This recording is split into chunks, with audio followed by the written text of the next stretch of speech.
So, hi! What's up, guys? So, today meron tayong lakad. Meron tayong appointment sa isang beauty clinic.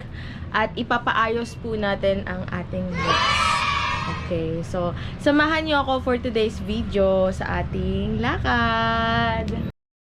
At ayun na nga guys, from Carina Station to Tayuman Station ang aking biyahe. After Tayuman Station, sasakay ako ng jeep, papuntang Pretil at bababa ako sa Perfecto Street.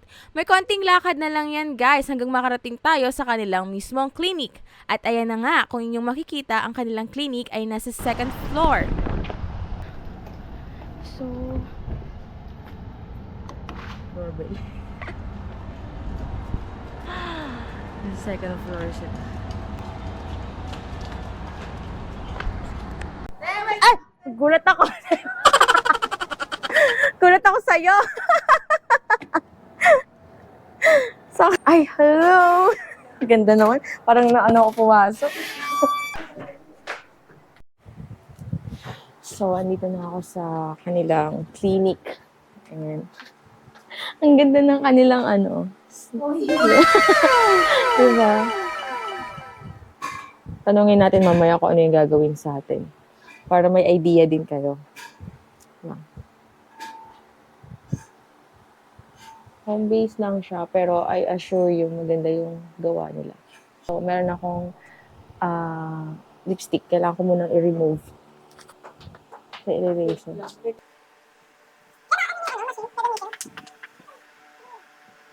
So, hi guys. Nandito ngayon si Milka. Kasama ko siya.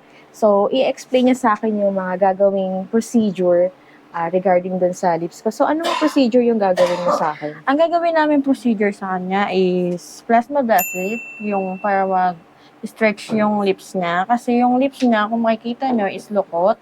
So, ang gagawin namin, pakikinisin namin yung lips niya, yung, ayan. Pero, ang gagawin namin procedure is, siya non-surgical, ang gagawin namin is manual pen. So, ayan, tingnan nyo po yung lips niya.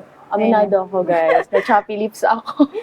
Kapag naglagay ako ng lipstick, minsan nagbabalat siya. Plasma blast lip is yung pen lang po ang gagamitin namin. Wala po kaming gagamiting machine or ano. Manual pen lang po na magke-create siya ng konting injuries.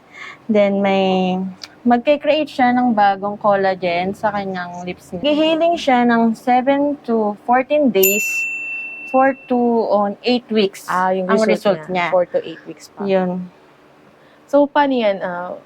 Ano yung after nun? Kailangan natin i-avoid yung scratch, yung pag, diba, scabs na siya. Iwasan natin yung pagtutuklap, yung Tatanggalin. hinihila. Bawal. And avoid natin ma-expose siya sa sun. Pwede rin tayo maglagay ng SPF.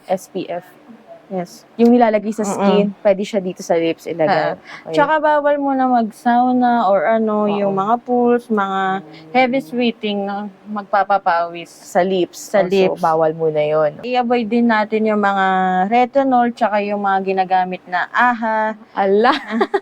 Hindi mo na ako magre-rejuve for ilang Tsaka yung BHA. Tsaka for 2 weeks lang naman for 2 po weeks. So, nagre-rejuve kasi ako, yung acne prone skin.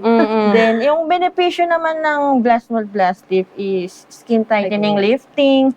Nakakatulong ito upang magpatibay ng balat. Lalo sa mga maluwag o mga bumabagsak na bahagi natin, sa mga eyelids. Ayan na, kapag stretch siya, yung may mga old scar, mga wrinkles, kailangan din po natin yan i-plasma blast lip. Yung mga stretch mark natin, pwede rin po siya. Nakakapag-lightening din siya. Hindi rin po siya masakit kasi may ginagamit din po kaming anesthesia. Hanggang sa pagtapos po ng procedure, ay wala rin po kayo mararamdaman. May mga natatakot sa, alam mo na, yung turok-turok, pero siya, hindi siya surgical. Ako, marami akong sa sarili ko. May stretch marks, hindi lang pala sa lips.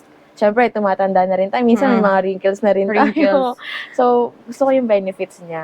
May tama talagang aftercare. Kung hindi mo susundin yung mga aftercare, so, kasi marami na kaming nagawan, per session lang, pero hindi na bumalik. Kasi per session pa lang, makikita mo na yung change. Yung change. Tsaka yung result na sa first session na talaga. Day 1, day 2, nakikita namin yung pag-stretch ng mga wrinkles ng mga clients. Pwede rin po pala to sa mga may eye bags. Tsaka yung may ganun. mga dito. Yung sa taba. Opo, Ay, pwede sa rin taba? siya para mag-stretch din Parang siya. lahat para sa akin. Mga insecurities kayo sa lips. Kagaya ko din. Ito Maraming lukot. Ito na yung sagot. So, excited na ba kayo? Excited na? Tara, simula na ba tayo? Okay. A few moments later. So guys, maglalagay ako ng cream dito para lumambot tong skin ni ma'am.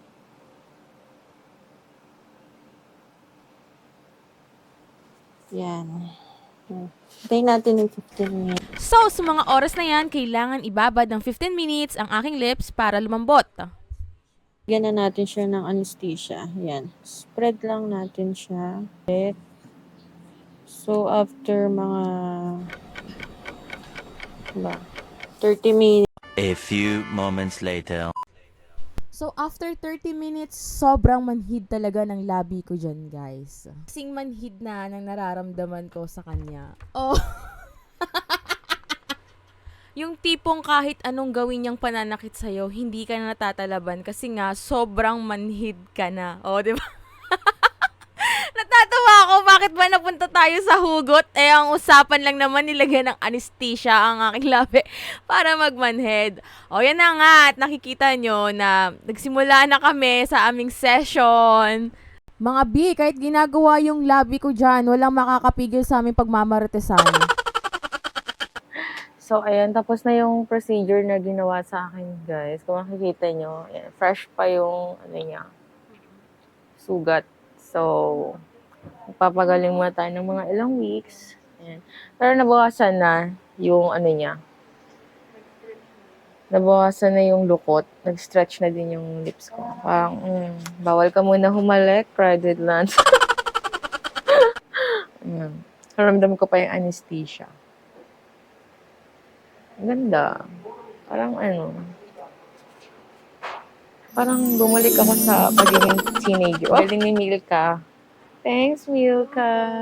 for the kilay naman ang first. For the kilay naman siya. Ito naman yung Diba? Babalik ako dito sa Webes for part 2 ng ating vlog. Ano naman yun? Yung sa microblading. Pero actually, meron na akong first session ng microblading nila.